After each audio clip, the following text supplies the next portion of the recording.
Bonjour à tous, bienvenue dans notre seconde conférence de la journée portant sur la propriété intellectuelle comme levier de croissance et de compétitivité avec Monsieur Darras. Je vous laisse la parole. Bonjour et merci, très heureux de pouvoir participer à nouveau à cette édition de TechInnov. Si vous avez des questions, n'hésitez pas à les inscrire dans le chat, j'y répondrai à la toute fin de mon propos, qui va s'articuler en deux parties principales. Un petit rappel rapide de ce que peut être la propriété intellectuelle et pourquoi c'est un élément important en matière de compétitivité, et puis une seconde partie sur les moyens que l'INPI met en œuvre pour accompagner les entreprises sur cette matière. Premier slide, si il veut bien. Voilà, donc effectivement la propriété intellectuelle, elle est partout. Hein. Vous avez vraiment un ensemble, c'est pas quelque chose, on va dire, de complètement que vous ignorez. Vous avez un ensemble d'éléments de propriété intellectuelle, mais ça peut être de la technique, mais c'est aussi, on oublie parfois, autre chose que la technique. Les services, l'innovation de services est également un élément qui mérite d'être protégé, au même titre que l'innovation technique, même si on va dire, on pense toujours au brevet en premier lieu dès qu'on parle de l'INPI. Je prends l'exemple de la machine à café. Évidemment, vous aviez des brevets sur cette machine. La plupart des brevets sont dans le domaine public aujourd'hui, et donc ce qui permet à des fabricants de produire des capsules dites compatibles. Pour autant, les fabricants ou les concurrents n'ont pas Georges Clooney, et ce qui fait que vous n'avez évidemment pas le même niveau d'avance concurrentielle et ce qui permet évidemment à une entreprise d'avoir une valeur ajoutée à proposer à sa clientèle. Donc globalement, de quoi on parle? On parle de la propriété intellectuelle. Vous avez trois grands ensembles, ou plutôt deux grands ensembles et une partie un petit peu à part. La propriété littéraire artistique, ce qui va regrouper les droits d'auteur, et donc tout ce qui est né de la simple création et ne nécessite pas de dépôt. Vous avez dedans évidemment l'art avec un grand A, la musique, le roman, le cinéma. Les logiciels en tant que tels font partie de droits d'auteur sur le territoire français. Vous avez d'une part l'autre partie, la propriété dite industrielle, les protections des créations techniques, protection des signes distinctifs et protection des créations esthétiques ou ornementales, et donc les brevets, les marques, les dessins modèles qui sont des titres que vous obtenez auprès des services de l'INPI. Et donc là, il faut un dépôt particulier.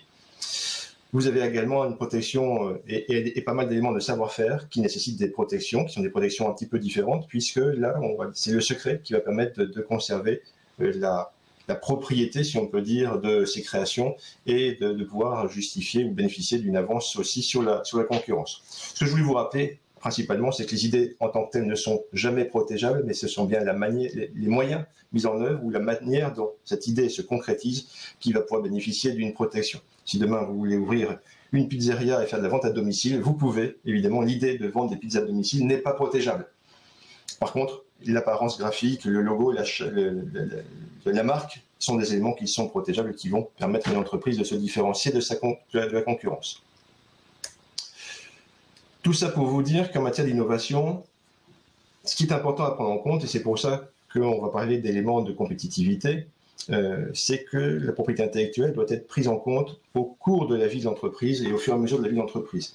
C'est extrêmement important de ne pas avoir la propriété intellectuelle comme le dernier maillon ou le truc auquel on va penser la veille de la mise sur le marché de son produit ou du salon sur lequel on va présenter son produit. Il faut être en phase avec la propriété intellectuelle au moment de l'idée. On vérifie l'existant, on va éviter des contrefacteurs, donc ça évite évidemment de réinventer ce qui existe et de passer 6 mois en R&D sur quelque chose qui existe déjà. Et donc là, vous avez des accès gratuits à l'information sur les bases de données, soit de l'INPI, soit des offices internationaux. En phase de R&D, évidemment, on va assurer cette traçabilité de la création et asseoir ainsi, si on parle de brevet, la force future d'un titre, puisque le brevet, c'est un bout de papier avec un examen, mais s'il n'est pas assis sur une stratégie un peu plus globale, évidemment, ça va poser problème, et ça va poser problème au sens où la force de votre titre va être un peu faible. En phase de lancement, bien évidemment, c'est le moment où vous allez construire votre stratégie de protection, et puis il faut penser aussi en phase d'exploitation commerciale, non seulement à continuer à payer les redevances des différents titres que vous avez acquis. Mais il faut aussi réfléchir à ne pas dépenser inutilement pour des brevets qui seraient obsolètes ou complètement désuets. Donc il faut avoir une vision assez stratégique et assez continue sur ce portefeuille de titres que vous avez. Et ce que je dis pour les brevets, évidemment, pour les marques, ça ne sert à rien de continuer à payer pour des trucs qui ne servent plus dans certains cas. Ou alors envisager éventuellement de les valoriser autrement en les cédant à quelqu'un qui en aurait l'utilité. Globalement, pourquoi on parle de compétitivité aussi? Cette stratégie va vous permettre de pouvoir parler avec les investisseurs, puisqu'on va parler d'actifs immatériels en matière de propriété industrielle et intellectuelle. Et donc, il faut être en mesure, quand vous cherchez des investisseurs, ce qui peut être le cas de certains d'entre vous, de pouvoir valoriser vos différents titres et montrer que ces différents titres participent de la valeur de votre entreprise. Et donc, il y aura des questions, on va dire, classiques. Il y en a beaucoup, mais parmi celles qui reviennent régulièrement, et c'est quelle est évidemment la valeur de votre produit au sens concurrentiel marché. Quel est l'avantage concurrentiel que vos titres apportent par rapport à vos concurrents qui pourraient éventuellement vous imiter ou contourner votre solution technique si on parle de brevet. Et vous avez également, est-ce que vous avez vérifié tout ce qui est, ce que je disais à l'instant, la liberté d'exploitation, donc vérifier l'existant. On voit souvent le terme FTO apparaître régulièrement.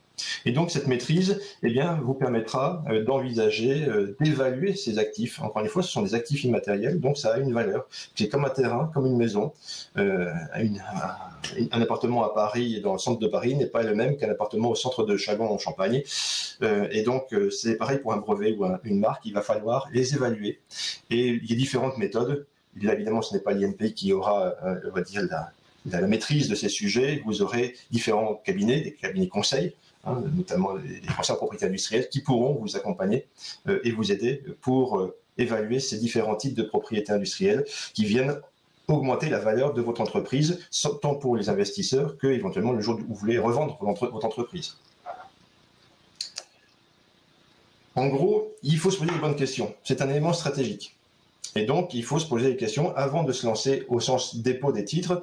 Il faut se poser les bonnes questions. Est-ce que ma solution est nouvelle? Est-ce que j'apporte en termes de technicité si on est sur un brevet? Est-ce que le marché potentiel justifie l'investissement? Est-ce que la solution est facile à copier? Le brevet, le deal, comme vous le savez, c'est la propriété, donc le monopole d'exploitation en contrepartie d'une diffusion de l'information.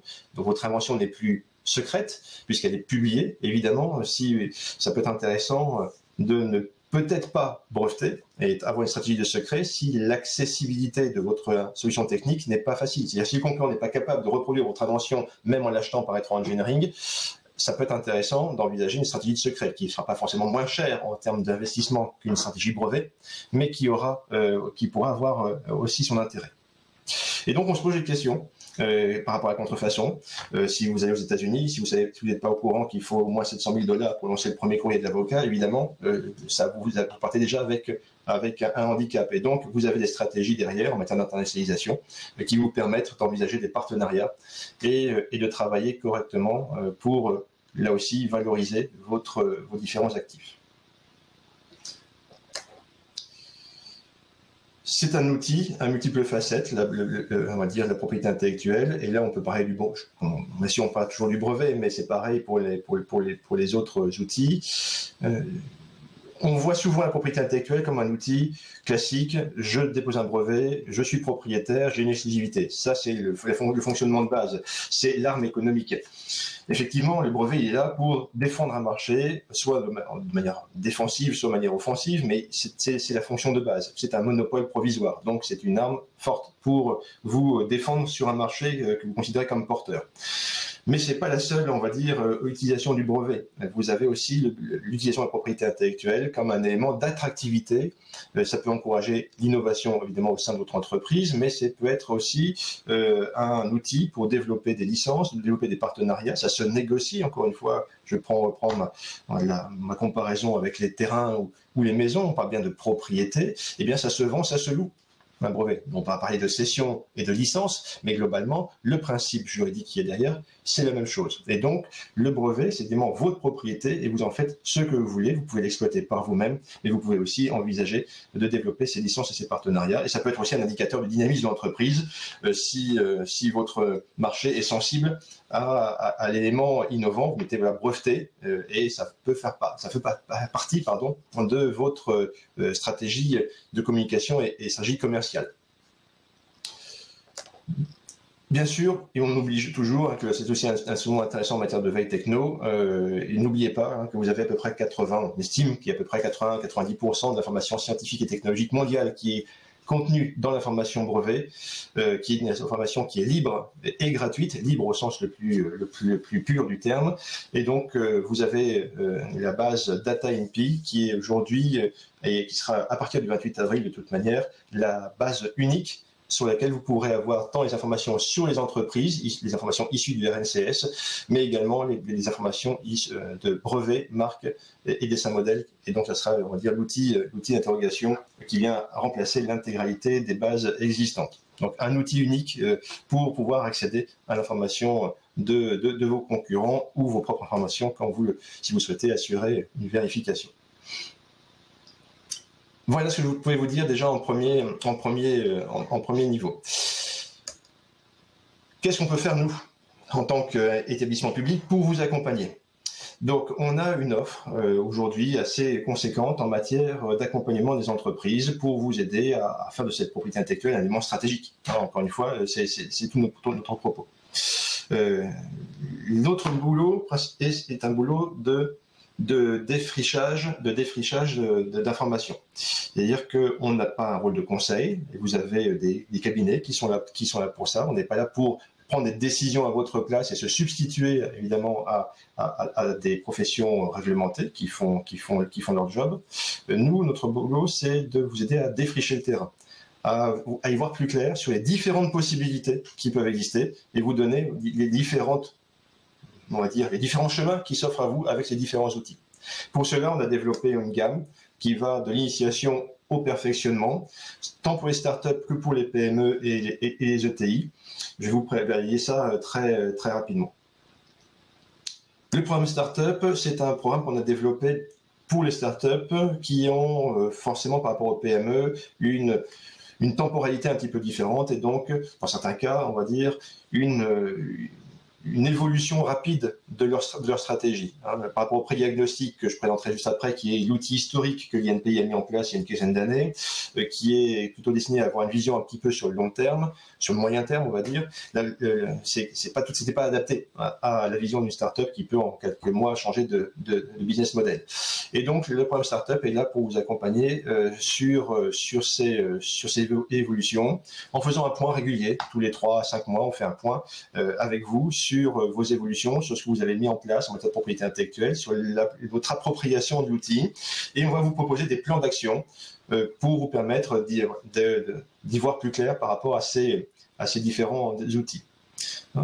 Vous avez aussi la possibilité d'avoir, grâce à votre programme, ce qu'on appelle l'empreinte pays, qui est un indicateur, ou plutôt des indicateurs sur votre appropriation et voir comment vous vous positionnez, qui peut être un élément pour montrer à des investisseurs ou à tout autre partenaire la manière dont vous prenez en compte les différents outils de propriété intellectuelle.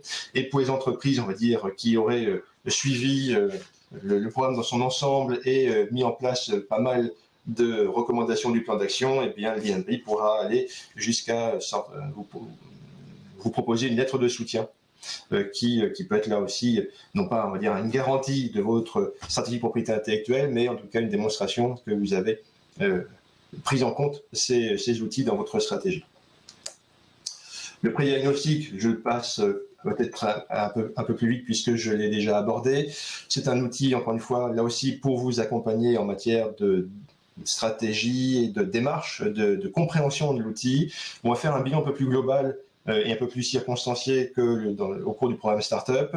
Et ça donne lieu à un rapport, lui aussi, avec une vision un peu plus moyen terme.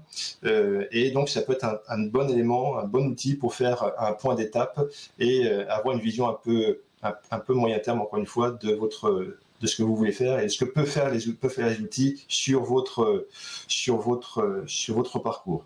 Le programme Startup comme le pré-diagnostic sont des outils gratuits, bien évidemment, que l'INPI vous propose. Gratuit si c'est l'INPI qui le fait, et en matière de pré-diagnostic, on a mis valeur 1 500 €. C'est si vous avez un cabinet qui se substitue à l'INPI ou qui fait la prestation pour le compte de l'INPI, le cabinet est rémunéré à hauteur de 1 500 € TTC. Mais pour l'entreprise, il n'y a rien qui sort. Ces différentes recommandations que l'INPI va formuler au cours du pré-diagnostic ou du programme Startup, eh bien, peuvent être financées par des aides financières que l'INPI a mis en place et qui peuvent couvrir jusqu'à 50% des coûts, avec des plafonds que vous avez à l'écran, mais avec jusqu'à 50% des coûts d'un cabinet qui vous accompagnerait pour la mise en œuvre de ces recommandations. Imaginons que dans un programme Startup ou dans un PRIAG, on a dit voilà, ça serait quand même pas mal de travailler un peu plus sur vos contrats de partenariat, sur vos contrats de collaboration, sur une recherche d'antériorité, sur une liberté d'exploitation. Ce sont des choses que vous n'aviez pas pensé mettre en œuvre, c'est des choses que éventuellement il n'y avait pas forcément, on va dire, de financement pour ça prévu à l'origine. Eh bien, le PASPI est là pour ça. Il est là pour ça, et donc le PASPI veut couvrir différentes possibilités de financement, soit de la défense en analyse précontentieuse, en passant par le contrat, comme je l'ai dit, des extensions internationales des différents titres, des éléments d'analyse ou d'études en matière de numérique, et là c'est avec l'ANSSI que l'INPI a un partenariat. En matière de brevets, en matière de financement, mais évaluation des actifs, ça fait partie des choses qui sont finançables à hauteur de 50% par l'Institut suite aux recommandations qu'on vous a formulées. Enfin, vous avez la masterclass. Là, on est sur un outil plus de formation, et donc c'est pour ça qu'il y a un coût, on va dire, en termes de frais d'inscription. Ça se déroule pendant 6 jours, ce qui se déroule sur 6 mois, puisque ça on fonctionne en promotion. Et là, on va avoir des éléments soit de formation en collectif, un élément de diagnostic assez poussé d'un projet au sein de l'entreprise qui va permettre d'identifier des interventions au sens coaching au sein de votre entreprise, donc des interventions individuelles qui sont faites principalement par des professionnels, des experts que vous identifiez ou que l'INPI identifie. Si vous avez des besoins en Open Innovation, si vous avez des besoins en information plus traduite sur l'internationalisation de vos titres, évidemment, ce n'est pas l'INPI qui peut intervenir à ces sujets-là, et donc vous avez ces coachings individuels au sein de masterclass qui sont faits par des professionnels de ces différents outils. Voilà ce que je pouvais vous présenter assez succinctement. Si vous avez des questions, je suis prêt évidemment à y répondre. J'en vois une effectivement dans le chat. Est-ce que DataINPI va remplacer la base des marques INPI? Oui, je vous le confirme. À partir du 28 avril prochain, DataINPI sera l'outil unique. Il y aura une redirection, on ne va pas fermer évidemment de manière brutale, mais la redirection se fera vers DataINPI qui sera le site unique pour consulter les différentes bases de l'Institut.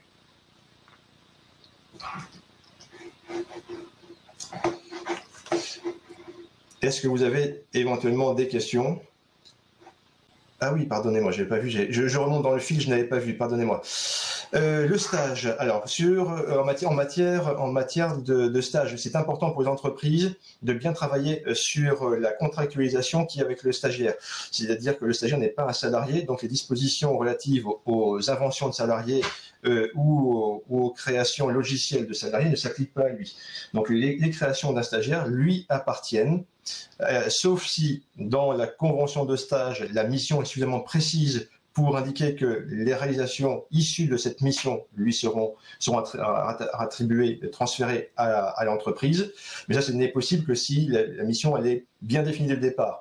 La loi ne permet pas la cession des œuvres futures. C'est absolument interdit. C'est considéré comme une clause non écrite en matière même de contrat de travail par les tribunaux en cassation. Et donc, vous ne pouvez pas dire « Monsieur Machin est en stage chez moi et tout ce qu'on lui donnera à faire, on ne sait pas ce qu'on va lui faire faire et tout ce qu'il créera, ça sera propriété de l'entreprise. » Ça, c'est absolument impossible. En tout cas, c'est plutôt dangereux de le faire.